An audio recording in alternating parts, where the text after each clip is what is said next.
Hi guys, মোৰ উন্নতি ব্লগলৈ আপোনালোকক স্বাগতম জনাইছোঁ। ওচৰতে থিয়েটাৰ চলি আছে, চ' থিয়েটাৰ চাব যাম। ত' কি হয় কি নহয় বাৰু আপোনালোকৰ লগতো শ্বেয়াৰ।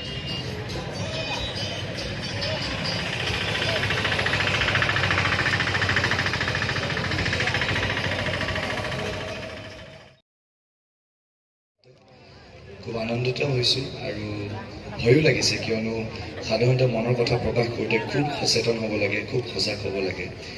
কিন্তু এটা কথাই ভাল লাগিছে যে আপোনালোকৰ মুখত যি এটা সন্তোষৰ হাঁহি মই এই প্ৰাংগণত প্ৰত্যক্ষ কৰিছোঁ, সঁচাকৈ আমাৰ কাৰণে খুব ডাঙৰ সম্পদ। আৰু দৰ্শকৰ সহায় সুখ, শান্তি আৰু সমৃদ্ধি কঢ়িয়াই আনিব।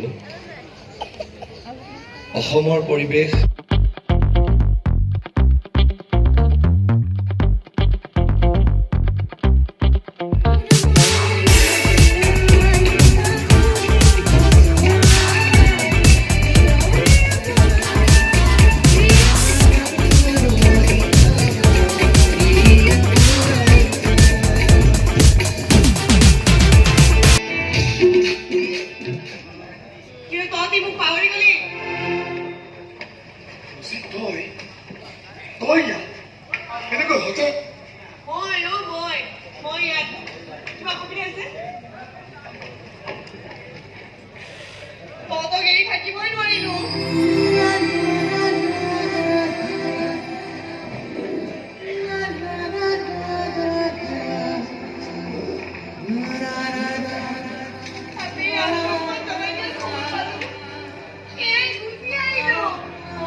মই জানিছিলোঁ তই ঘূৰি আহিবি।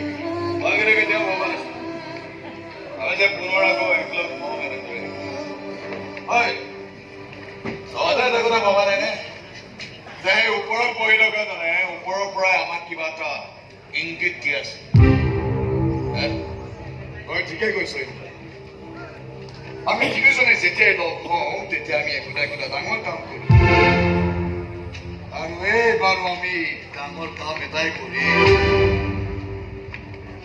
য'তে লুকাই নাথাকক কিয় এটা এটাক বিচাৰি মাৰি মানে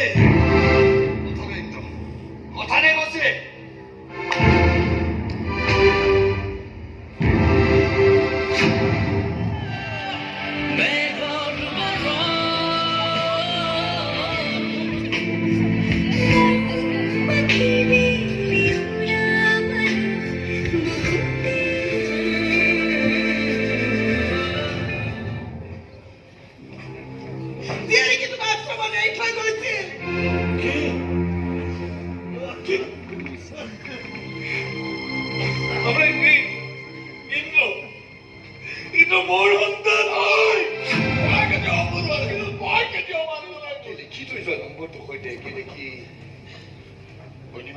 বিচাৰি উলিয়াইছে তোৰ দেউতা।